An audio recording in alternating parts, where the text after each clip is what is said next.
बाद देखो यहाँ पे 2n हो गया, उसके बाद यहाँ पे o कितना हो गया, 3 दूना 6, 6 2 8, ठीक है। उसके बाद देखो यहाँ पे और कुछ बचा, CA कितना है जी, 1 ठो है CA।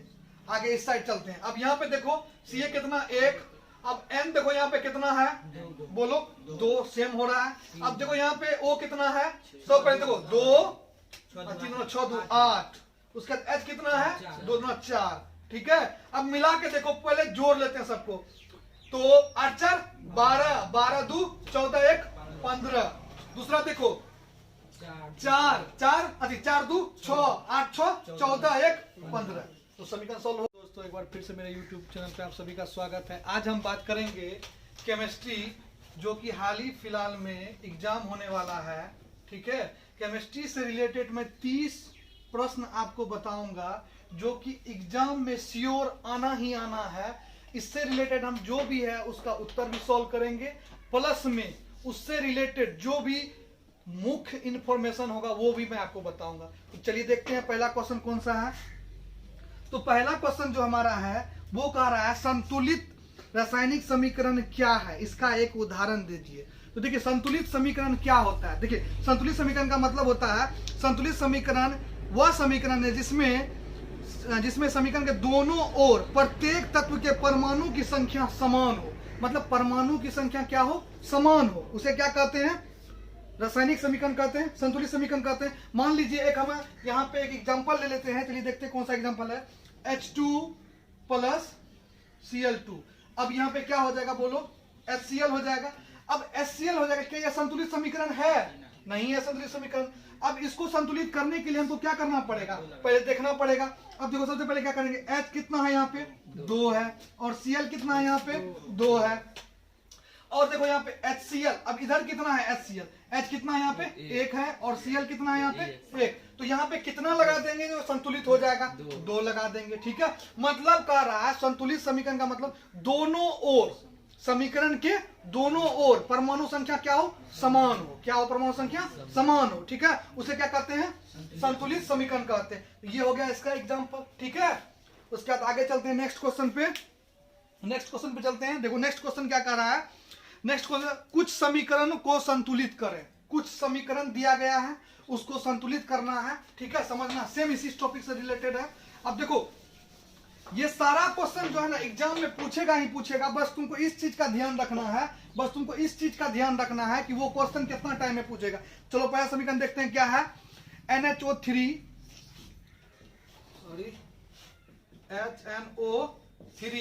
प्लस CaOH का होल 2 अभिक्रिया करने के बाद Ca और क्या है CaNO2, उसके बाद NO3 है होल 2 प्लस उसके बाद क्या है H2O, ठीक है। अब देखो ये समीकरण दिया हुआ है हमारे पास, ठीक है, एक एक करके सॉल्व कर। पहला समीकरण ये है, ये मार्कर चलने में दिक्कत कर रहा है, दूसरा ले लो। अब देखो ये समीकरण हमारे पास दिया हुआ है, ठीक है। तो सबसे पहले जितना भी समीकरण दिया हुआ है उस सारे समीकरण क्या निकाल लेना है, परमाणु संख्या निकाल लेना है, उसका परमाणु संख्या कितना है, ठीक है। तो चलो पहला देखते हैं, H का तुम लोग को बोलना है सिर्फ कितना है, ठीक है। पहले हम लिख लेते हैं सारा, NO, उसके बाद बोलो Ca, उसके बाद OS हो गया, ठीक है। अब देखो यहाँ पे क्या करना है, H का कितना है, बोलो H का यहाँ पे देखो जोड़ के बोलो कितना है, 2 1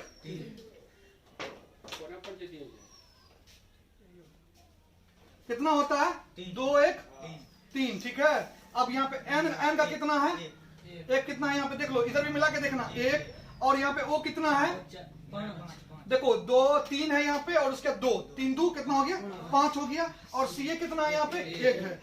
अब देखना इस साइड में भी देखना है हमको, क्या करना, इस साइड में भी देखना है। इधर चलो, इधर चलते हैं, Ca देखते हैं, ठीक है। उसके बाद क्या है, सेम लिखना है, N देखना है, उसके बाद O देखना है, उसके बाद H देखना है, ठीक है। 4 को ना जी, 2 2 4 को इधर भी हो गया, इसका यहाँ पे भी 1 है, और N कितना है यहाँ पे, बोलो N कितना है यहाँ पे 2 है, 2 है। O कितना है 6 है, ठीक है। H कितना है इधर जी 2 है, H सॉरी यहाँ पे देखो गलती हो गया, यहाँ पे देखो N 3 दूना 6 एक साथ होगा, ई भी ओ को लेके चलेगा ना, इसको क्या छोड़ देगा, समीकरण में ई भी ओ को लेके चलेगा जी, 7 हो गया। उसके बाद H कितना है बोलो, H कितना है 2 है। अब देखो सबको जोड़ दो, 3 1 4, ठीक है, 4 5 9 1 10 हो गया, इधर जोड़ो तो देखो कितना हो गया, 4 ये 3 हो गया, 4 कितना हो गया, 7 3 10 2 12 हो गया। तो संतुलित नहीं है, परमाणु की संख्या क्या है, संतुलित नहीं है। तो उसके लिए क्या करेंगे, संतुलित करेंगे। तो बताओ फटाफट क्या लगाना है,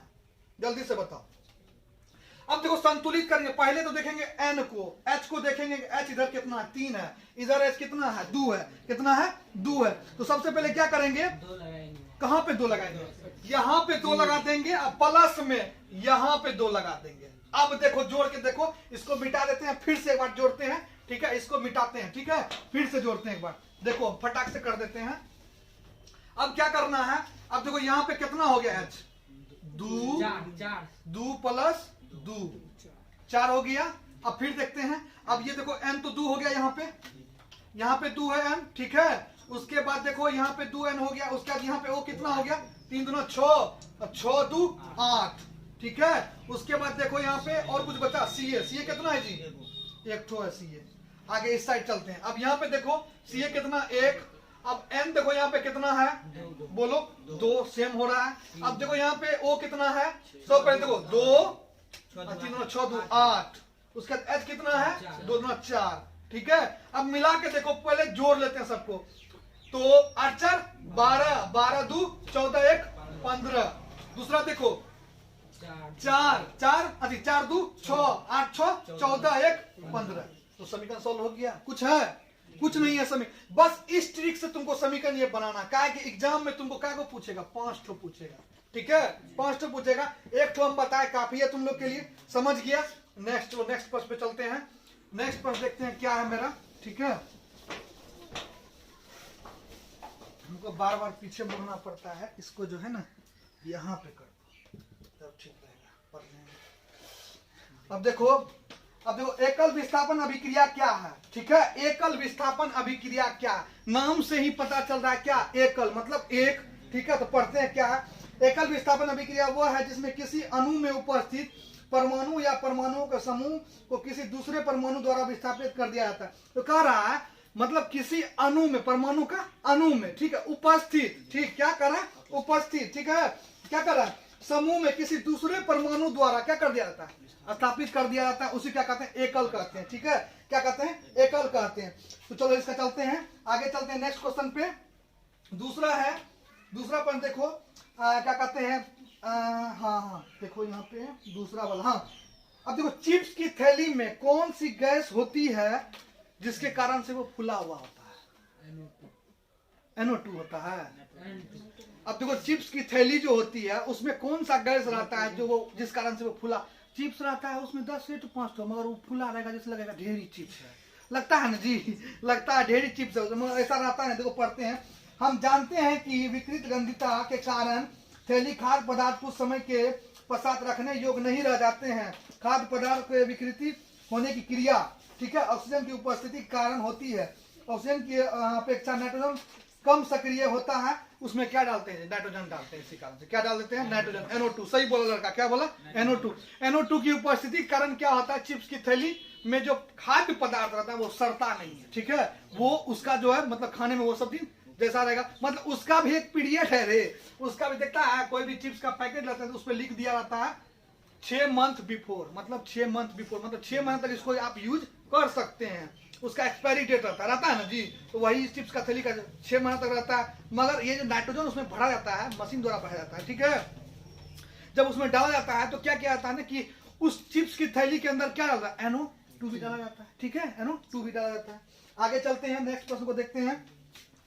अब देखो नेक्स्ट प्रश्न जो है हमारा, अवक्षेपण अभिक्रिया से आप क्या समझते हैं, अवक्षेपण अभिक्रिया से आप क्या समझते हैं। देखो अवक्षेपण बोल रहा है, तो जब रासायनिक समीकरण होता है, जब रासायनिक समीकरण का अभिक्रिया होता है, उसी टाइम में जो अवक्षेप बच जाता है विलयन के रूप में विलायक के रूप में या पदार्थ के रूप में, ठीक है। जैसे मान लो हम चूना का रिएक्शन करवाते हैं पानी के साथ में, तो जो चूना शुद्ध होता है वो पानी में घुल जाता है, और कुछ जो है गड्ढा टाइप का क्या बढ़ जाता है, अपक्षेप बढ़ जाता है, बढ़ जाता है जी। उसी प्रक्रिया क्या कहते हैं, अपक्षेप कहते हैं। किताब में पढ़ लेते हैं क्या होता है।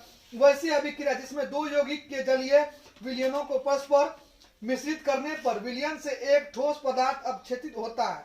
बोल रहा है, वही बोल रहा है। मतलब एक ठोस पदार्थ क्या होता है, अपक्षेपित होता है। मतलब जो विलय में मिल भी गया, ठीक है, जो शुद्ध था वो मिल गया, और जो बाकी जो अपक्षेप बढ़ जाता है, कहाँ बढ़ जाता है, नीचे में बढ़ जाता है। जैसे मान लो हम कोई अभिक्रिया की, अभिक्रिया करते हैं ना जी, तो मान लो यहाँ पे ये क्या हो, अपकारक हो गया, और ये क्या हो गया, प्रतिफल या उत्पाद हो गया। तो प्रतिफल में जब बैठता है, मान लो कोई अपक्षेप बैठ गया, तो उसका निशान ऐसे बना देते हैं, ठीक है। जो उड़ जाता है उसका निशान कैसे बनाते हैं, जो गैस के रूप में हवा में उड़ गया उसको क्या बोलते हैं, ऐसे बना देते हैं। ये उष्माक्षेपी होता है, उष्माशोषी होता है ना जी, इस प्रकार से काम करता है। तो नेक्स्ट प्रश्न देखो, अब नेक्स्ट पे चलते हैं। कौन सा क्वेश्चन है, देखो ये सब सारा क्वेश्चन जो तुमको एग्जाम में पूछेगा, बस तुमको बस लास्ट तक देखना है इसको। अब देखो, अम्ल का जलीय विलयन विद्युत का संचालन क्यों करता है। अब ये क्वेश्चन देखो, अम्ल का जलीय विलयन क्या कर रहा है, अम्ल का जलीय विलयन क्या करता है, विद्युत का संचालन करता है। देखो, अम्ल का जलीय विलयन जो है विद्युत का संचालन करता है। इसका कारण है कि अम्ल जलीय विलयन में कैटायन और एनायन में अपघटित हो जाता है। अम्ल के जलीय विलयन में उपस्थित आयन ही विलयन से होकर विद्युत धारा के संचालक के लिए उत्तरदायी होता है। देखो, मान लो कोई भी, अब मान लो कोई जल है, ठीक है, तो कोई भी तत्व जो या पदार्थ होता है तो उस पे आयन पाया जाता है, या तो प्लस में रहेगा या तो निगेटिव में रहेगा, समझ गया ना, धनायन या ऋणायन।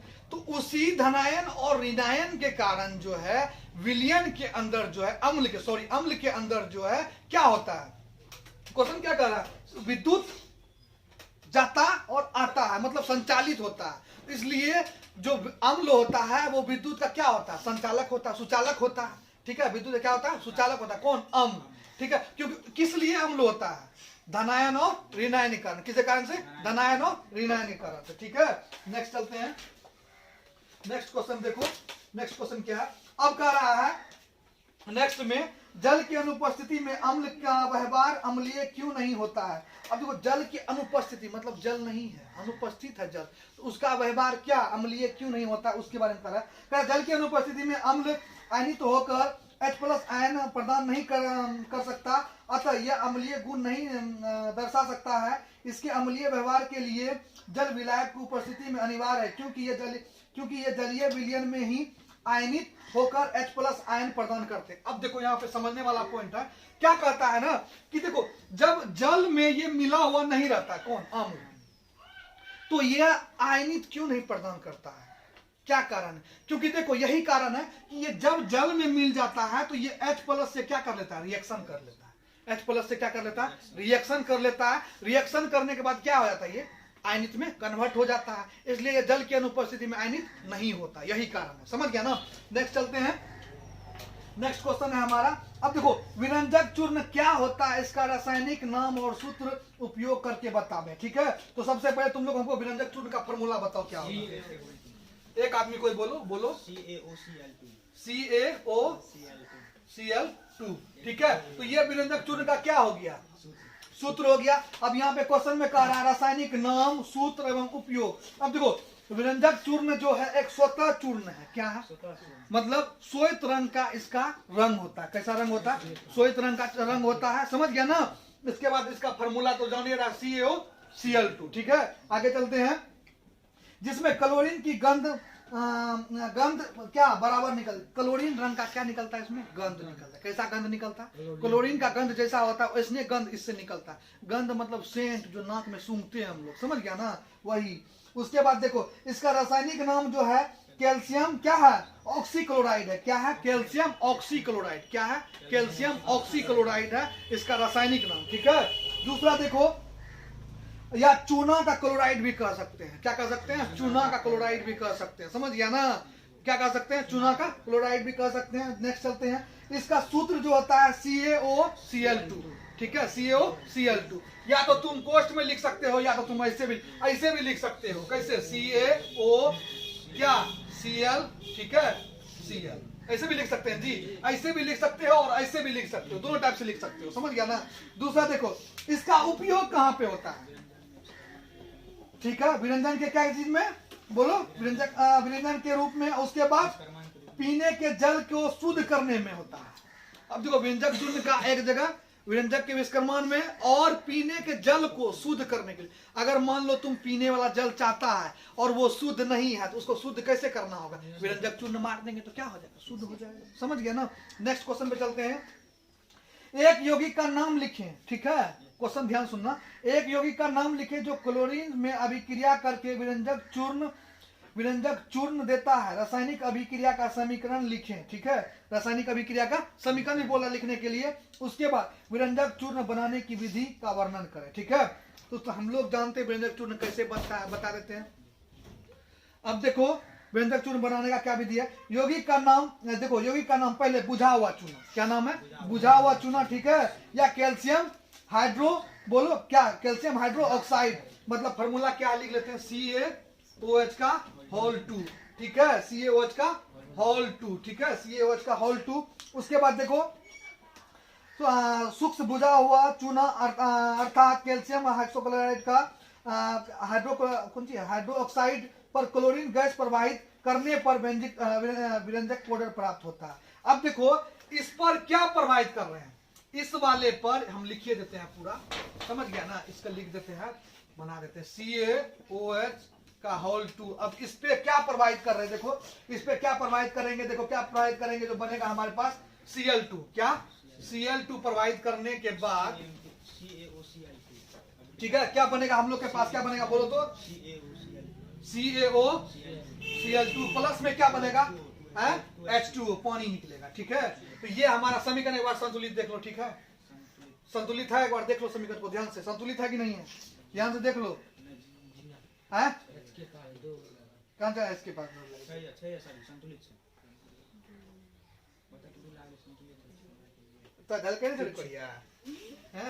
OH यहाँ पे की छे, यहाँ पे ई, यहाँ पे नहीं लगेगा, ये हमारी गलती है, माने छिए, मगर यहाँ पे तुम बोलेगा ना OH के पास 2 लगेगा, ठीक है। अब देखो यहाँ पे क्या होता है, अब इस तरह देखो CaOH का होल 2 प्लस Cl2, ठीक है, पूरा हुआ है, नहीं भी तुम एक बार करके देख सकते, मगर पूरा हुआ है, संतुलित है समीकरण, ठीक है, क्या है, संतुलित है। अब देखो बनाने का विधि यही है, ठीक है। अब क्या करेंगे, बुझा हुआ चूना पे क्या प्रवाहित करेंगे, क्लोरीन, क्या प्रवाहित करेंगे, क्लोरीन। तो क्या प्राप्त होगा, विरंजक चूर्ण प्राप्त होगा, क्या प्राप्त होगा, विरंजक चूर्ण प्राप्त, बन जाएगा आराम से, कोई दिक्कत। आगे चलते हैं। जिप्सम और पेरिस प्लास्टर के सूत्र को लिखें, ठीक है। तो बोलो बाबू जिप्सम का सूत्र पहले बोलो, तो पहले मिटा लेते हैं इसको। जिप्सम का सूत्र बोलो तो, जिप्सम का सूत्र बोलो तो क्या होता है, CaSO4 CaSO4 हम देख लेते हैं ना, CaSO4 into 2H2O, ठीक है। उसके बाद ये तो हो गया जिप्सम का सूत्र। दूसरा बोलो पेरिस प्लास्टर का बोलो, क्या, CaSO, उसके बाद हाफ H2O। ये तो सूत्र हो गया, ये जिप्सम का हो गया और ये पेरिस और प्लास्टर का हो गया, ठीक है, प्लास्टर और पेरिस का हो गया। तो अब देखो यहाँ पे क्या कर रहा है क्वेश्चन में कि दोनों का सूत्र लिखे और बनाने की विधि बतावे। अब देखो बनाने का विधि पूछ रहा है कैसे बनता है, सुनो ध्यान सुनना। जिप्सम को एक इस्पात के बर्तन में सावधानी पूर्वक कार्बन युक्त ईंधन की अनुपस्थिति में 393 केल्विन तक गर्म करने पर पेरिस ऑफ प्लास्टर प्राप्त होता है। क्या प्राप्त होता है, पेरिस ऑफ प्लास्टर। गर्म करने पर, क्या करने पर, गर्म करने पर। याद रखना कितना, 393 केल्विन तक, ठीक है, केल्विन तक गर्म करेंगे तो क्या प्राप्त होगा हमारे पास, प्लास्टर ऑफ पेरिस प्राप्त होगा। अब जिप्सम का सुनो, ठीक है।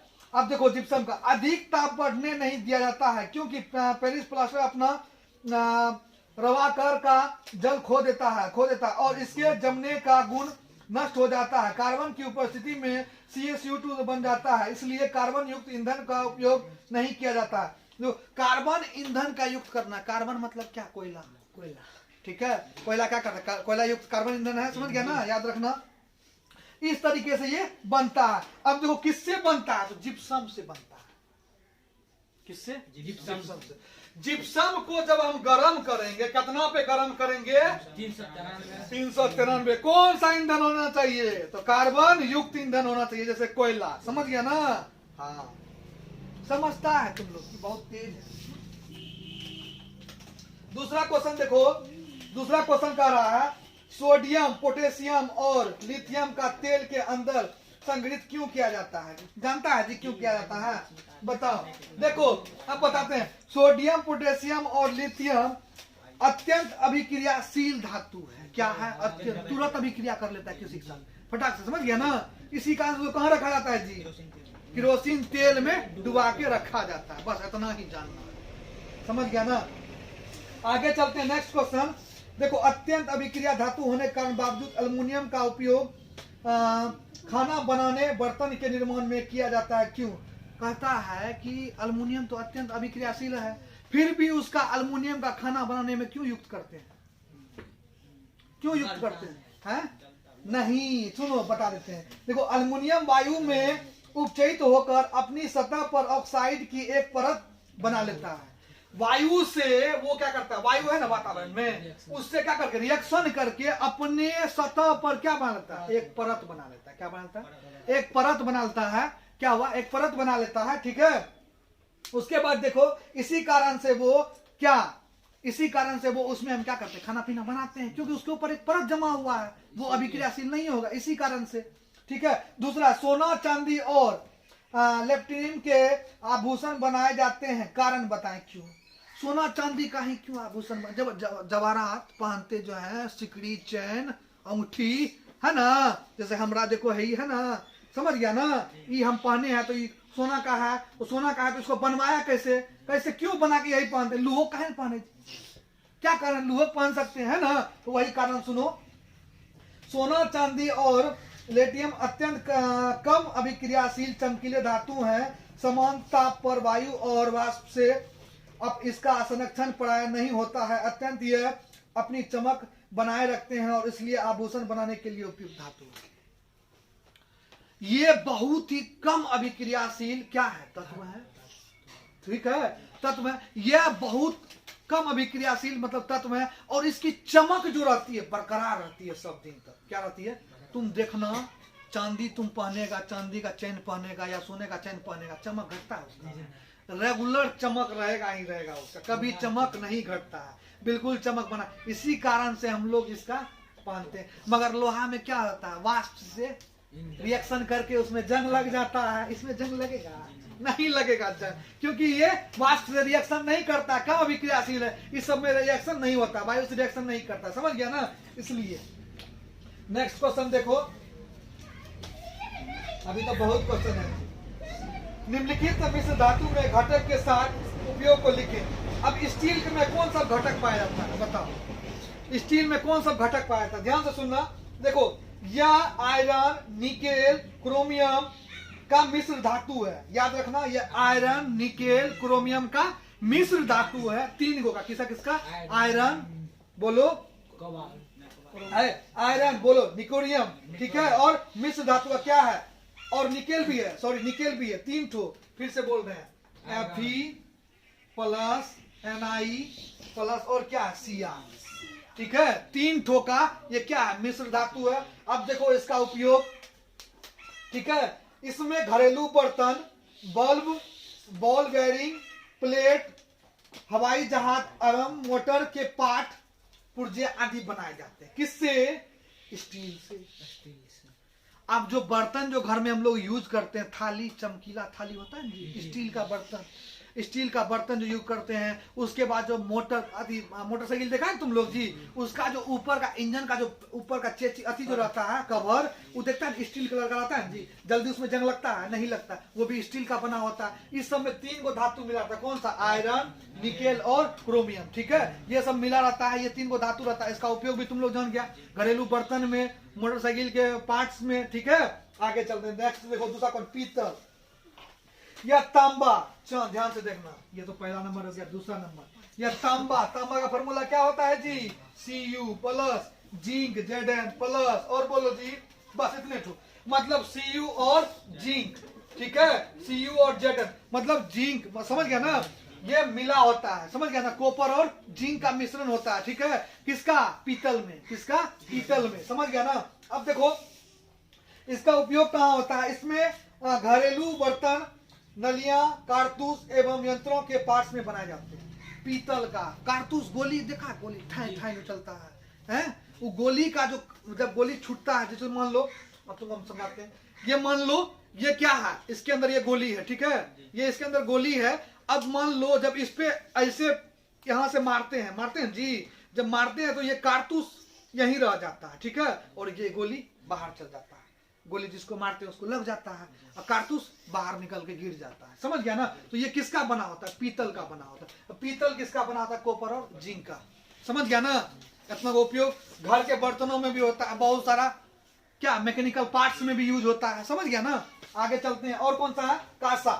कासा का बर्तन में खाया है जी, तो बहुत पहले जमानों में हम लोग के दादी के जमाना, दादा दादी के जमाना में किसके बर्तन में खाते थे हम लोग, कासा के बर्तन में खाते थे। कहता था कासा का बर्तन में पानी रख देता था, रात में सुबह में पीता था, तो कहता था बहुत बलवान हो जाएगा, है, ऐसा कहानी था बहुत पहले का जमाना का, समझ गया ना।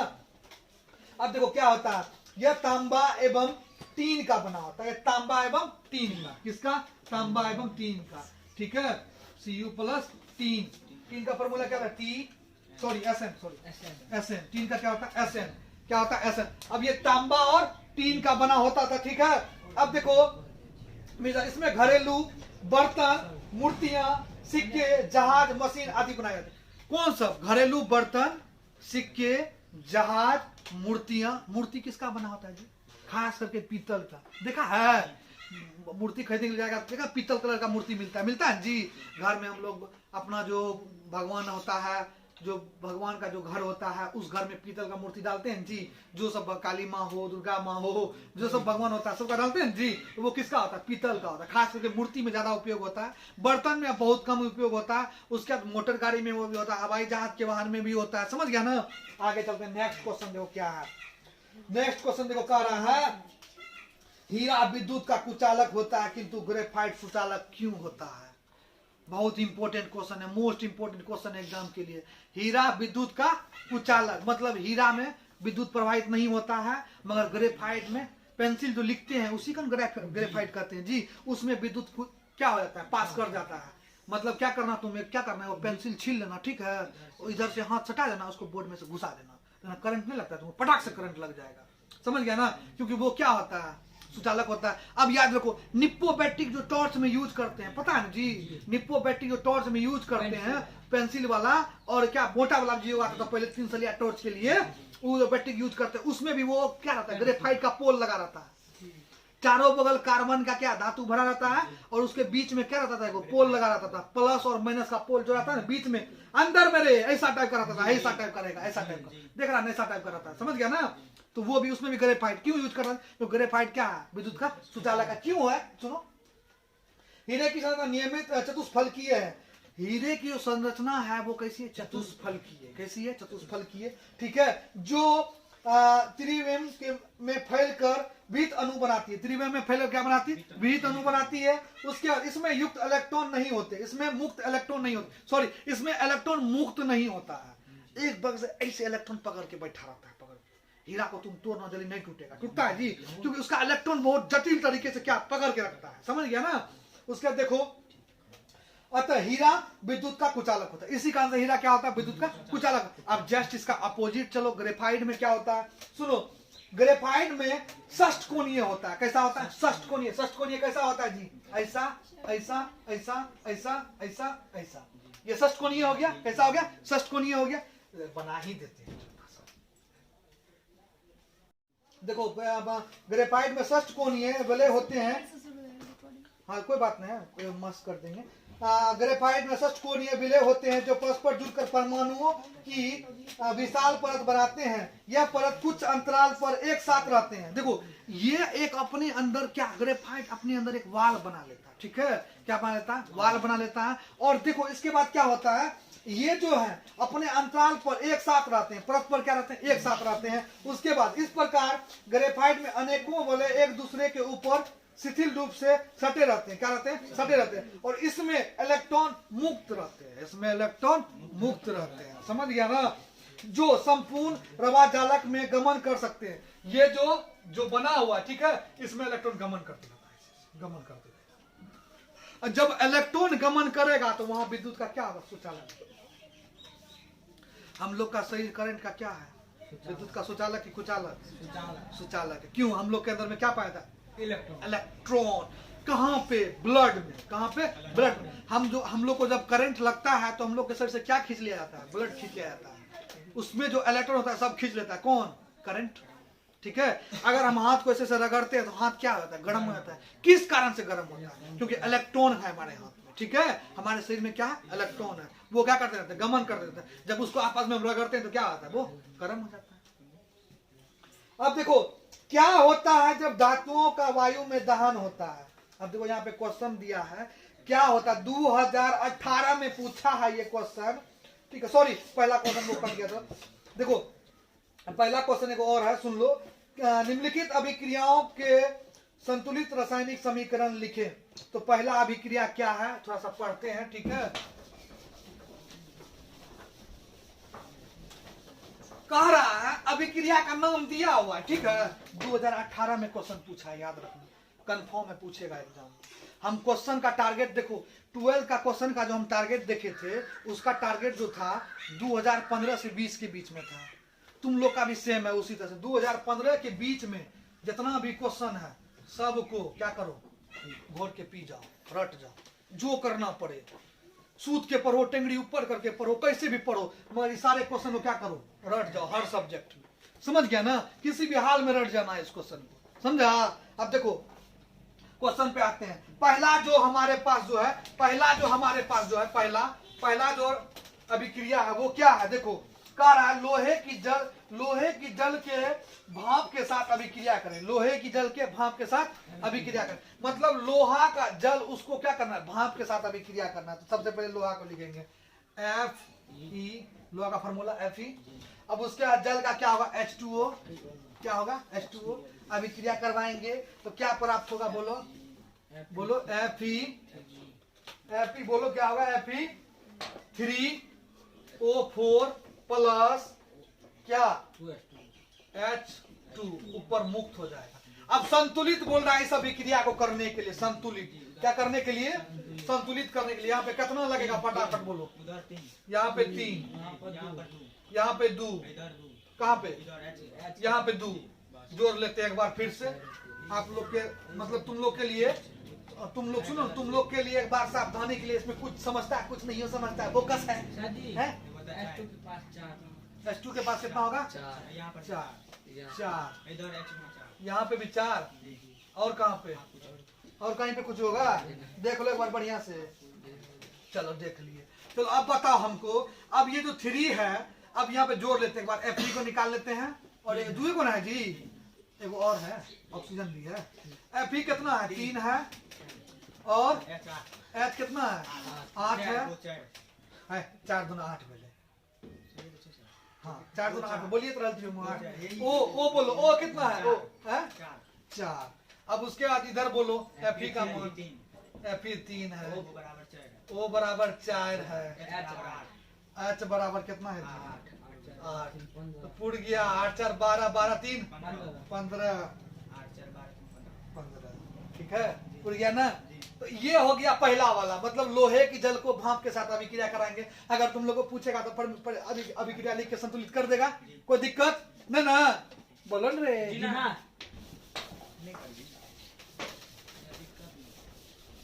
दूसरा देखो क्या कर रहा है? लोहे की कॉपर सल्फेट विलियम के साथ अभिक्रिया। लोहे की कॉपर सल्फेट विलियम के साथ अभिक्रिया, मतलब लोहे का कॉपर सल्फेट के साथ CuSO4 के साथ अभिक्रिया करवाना है। तो क्या लिखेंगे? Fe बोलो CuSO4 अभिक्रिया। उसके बाद क्या है जी? आने के बाद क्या आएगा? Fe बोलो FeSO4 प्लस क्या मुक्त होगा जी? Cu अवक्षेप के रूप में जाएगा। और जैसे ऊपर लगा दिए तो ऊपर उड़ का हवा में चल गया वायु में, और जैसे नीचे लगाए तो अवक्षेप बन गया। समझ गया ना? याद रखेगा। अब बताओ इधर कितना क्या लगेगा? फटाफट जल्दी से बताओ हमको। हाँ सही में चेक करना जरूरी है। CuSO4 Fe कितना है 1, Cu कितना है 1, S कितना है 1, O कितना है जी 4, Fe कितना है इधर 1, S कितना है जी, O कितना है, Cu कितना है 1। हाँ रे सही है ना, संतुलित है।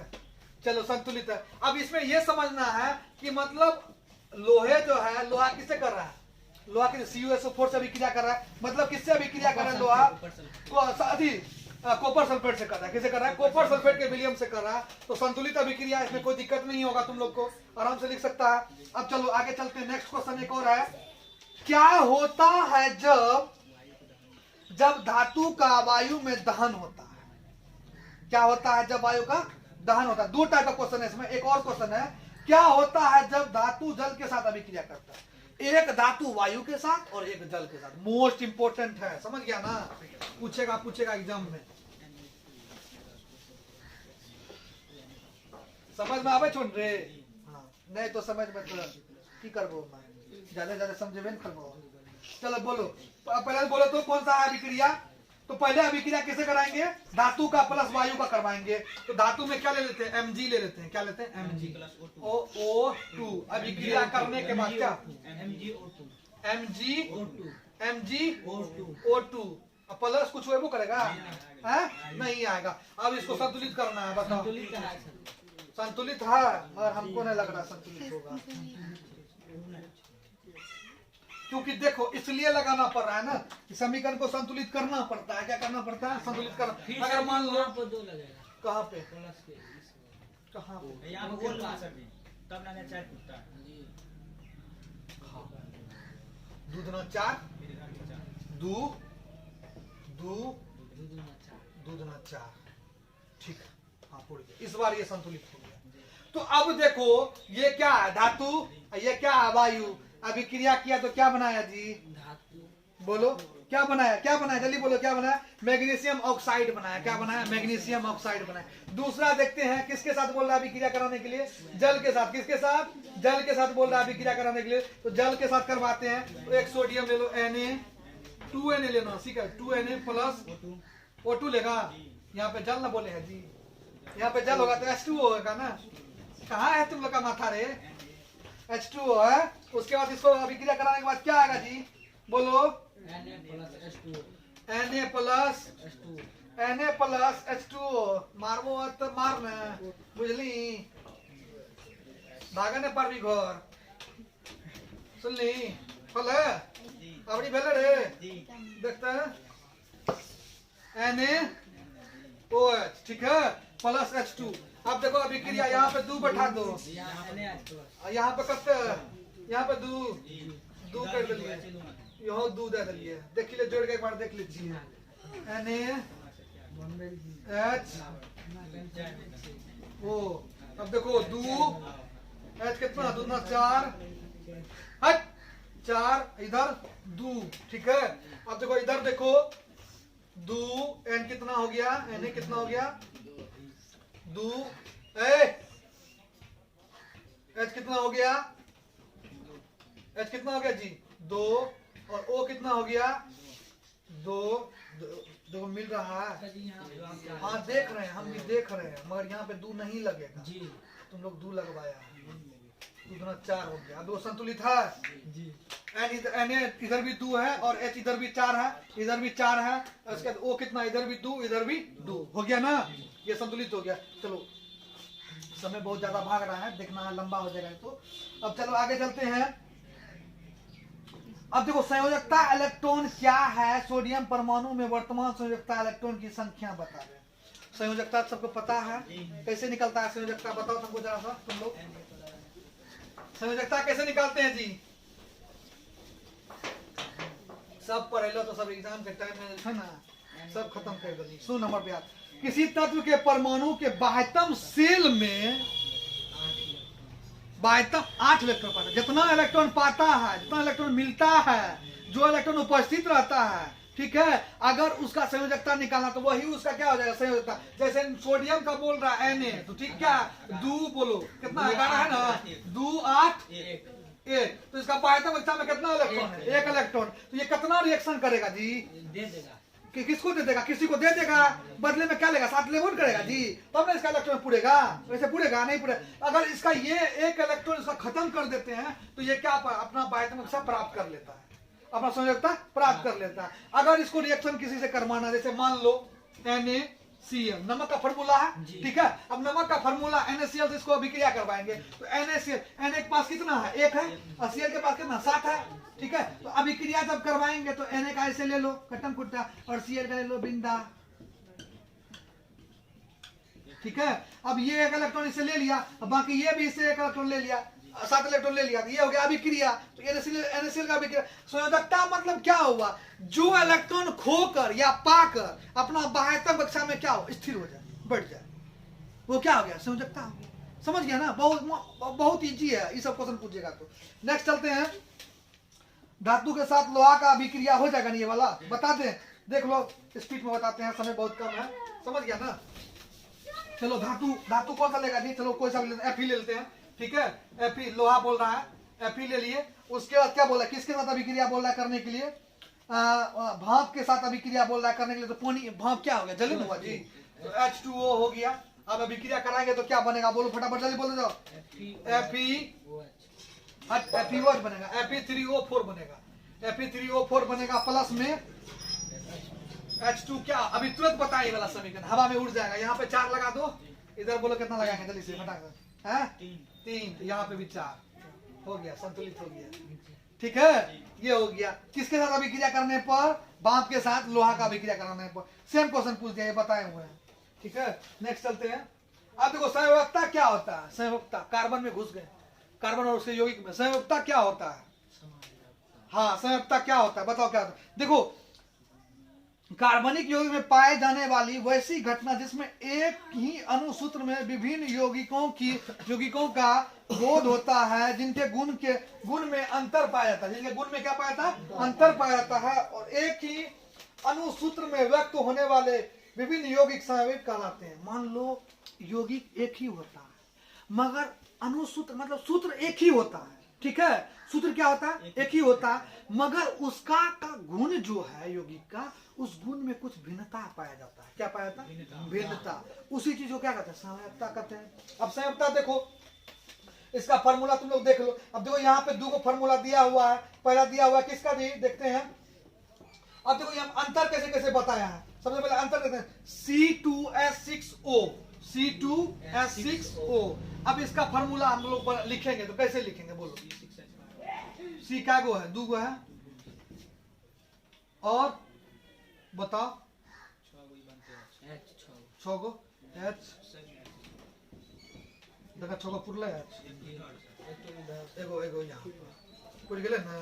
अब देखा यहाँ पर, अब यहाँ पे एगो चीज है, अब यहाँ पे एगो चीज है, एगो यहाँ चीज है, अभी यहाँ पे, अब देखो यहाँ पे, अब यहाँ पे देखो ये वाला चीज हो गया O, ठीक है। यहाँ पे क्या हो गया, O पुर गया ना, देखो यहाँ पे O पुर गया। अब नेक्स्ट चलो देखते हैं, नेक्स्ट क्या है ना, दूसरा देखते हैं, समझ गया ना। अब जो प्रकृति में कार्बन की यौगिक की विशालतम संख्या में उपस्थिति के कारण क्या है। अब देखो कोई भी प्रकृति में जो कार्बन है उसका जो है क्या कारण से प्रकृति में जो है कार्बन उपस्थित है प्रकृति में, ठीक है, उसके बारे में बताना है। तो कार्बन चतुसंयोजकता और मालबंधीय गुण के कारण बड़ी संख्या में कार्बनिक यौगिक का निर्माण करता है। देखो जितना भी चीज बनता है ना वो सब किससे बनता है, कार्बन से बनता है, ठीक है। जितना भी तुम चीज को बनाता है वो सब किससे बनता है, कार्बन से बनता है, ठीक है। अब देखो यही कारण है कि प्रकृति में इसके यौगिक विशाल संख्या में उपस्थित होते हैं। विशाल संख्या में क्या होते हैं, उपस्थित होते हैं, ठीक है।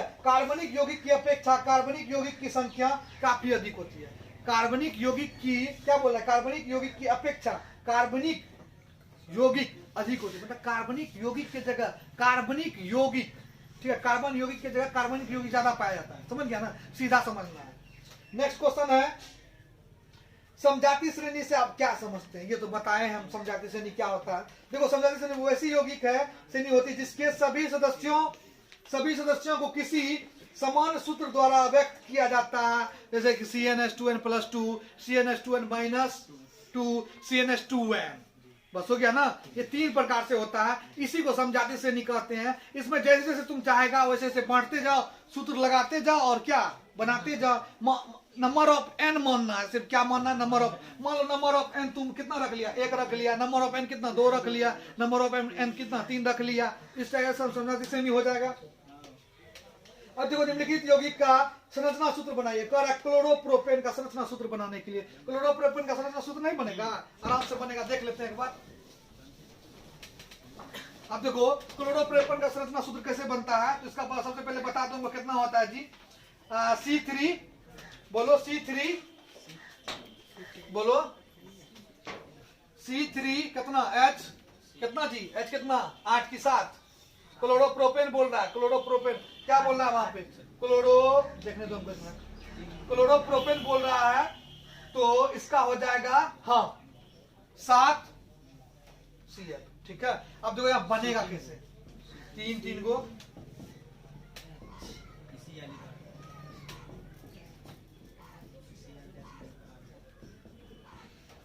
हो गया, क्लोरोप्रोपेन बन गया। उसके बाद बोल रहा है प्रोपेनिक अम्ल बनाने के लिए, अम्ल का फॉर्मूला क्या था, COOH।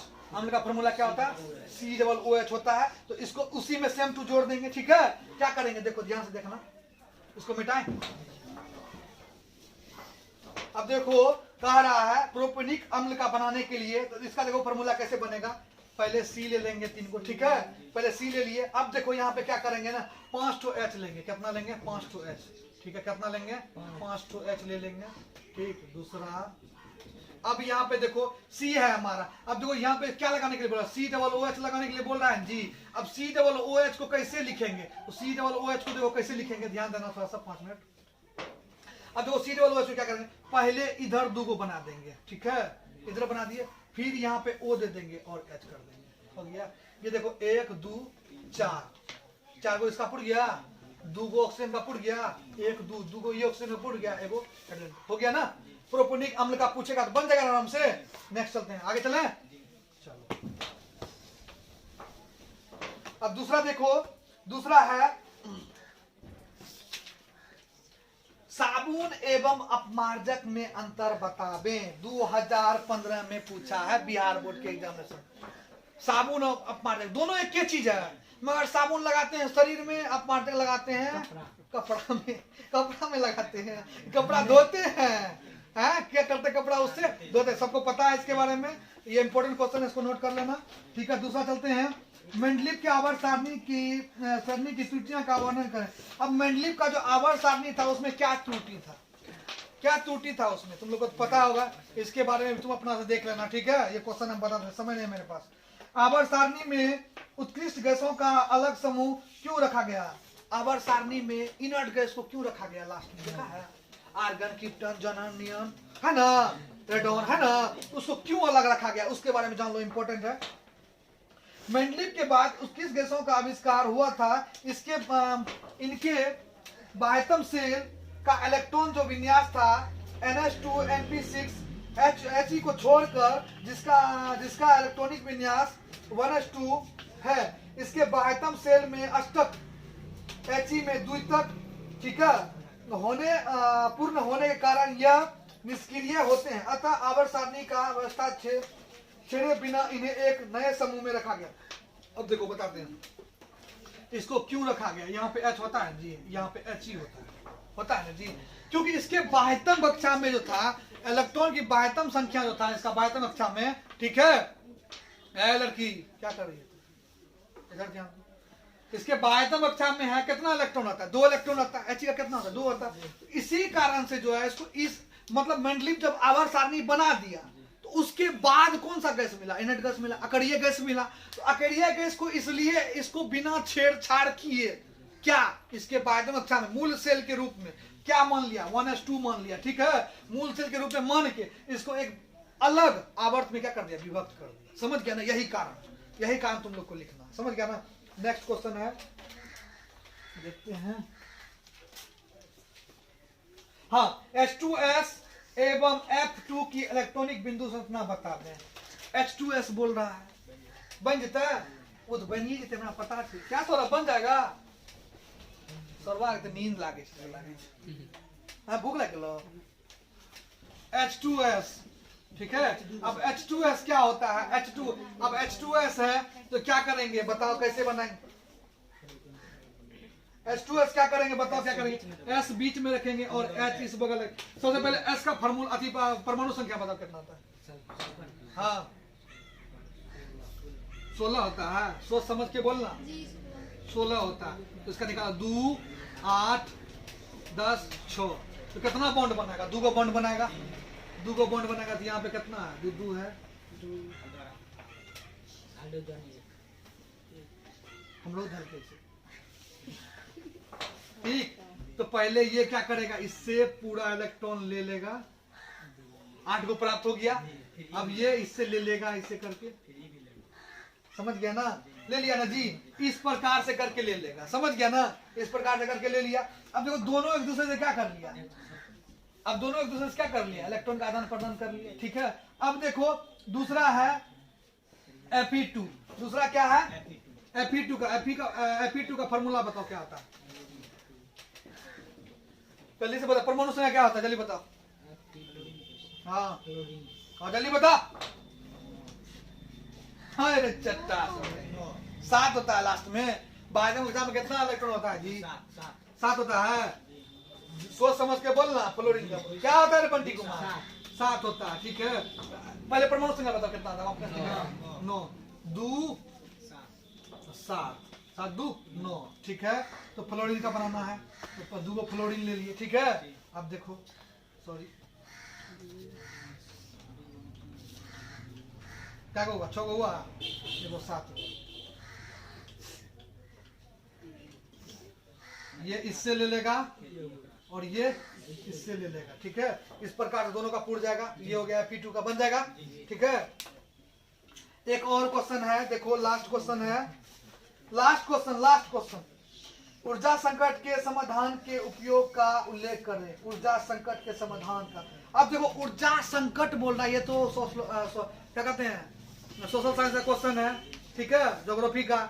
इसको कैसे लिखना, ऊर्जा संकट को बोला, समाधान कैसे करेंगे, ऊर्जा संकट का समाधान इस प्रकार से करेंगे कि जहां मान लीजिए सब ज्यादा हवा चलता है, ठीक है, सब ज्यादा हवा चलता है, जहां पे सब ज्यादा धूप क्या निकलता है, जैसे राजस्थान गुजरात, वहां पे क्या करेंगे, पवन चक्की लगवाएंगे, सोलर प्लेट लगवाएंगे, तो क्या उससे भी ऊर्जा क्या हुआ, संकट दूर हो जाएगा, क्या हो जाएगा, दूर हो जाएगा, समझ गया ना। सौर ऊर्जा के द्वारा क्या प्राप्त करेंगे, ऊर्जा प्राप्त कर लेंगे, उसका पवन ऊर्जा के द्वारा क्या प्राप्त करेंगे, पवन ऊर्जा प्राप्त कर लेंगे, ठीक है।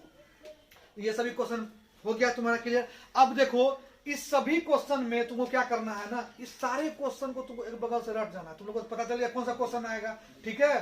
तो इस सभी क्वेश्चन को एक बार, क्या कि एग्जाम तुम लोग का बहुत दिन बचा नहीं है, ठीक है, इसलिए इसको रटना बहुत जरूरी है, रट ही लेना बाबू, एग्जाम में नहीं आएगा, ठीक है, तो हमको आके बोलना, ठीक है, समझ गया ना। हम क्या करेंगे, 2 थप्पी मार देंगे तुमको, है ये नहीं करेंगे, समझ गया ना।